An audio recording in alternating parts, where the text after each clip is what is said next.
In this video, I'll show you how to migrate a codebase with Cursor Agent. First, open Cursor and open the codebase you want to migrate. Next, make sure your project is saved in a Git repository so you can review or revert changes if needed.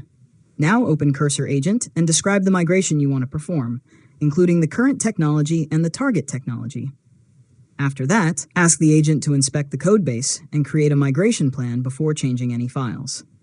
Next, review the plan and confirm that the dependencies, configuration files, source code, and tests that need to be updated are included. Now, ask Cursor Agent to begin the migration in small steps instead of changing the entire project at once. After that, review the changes made by the agent and check the Git diff before continuing. Next, run the project's tests and build commands to find compatibility problems.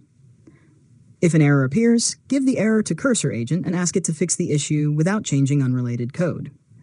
Continue this process until the application builds and the tests pass successfully.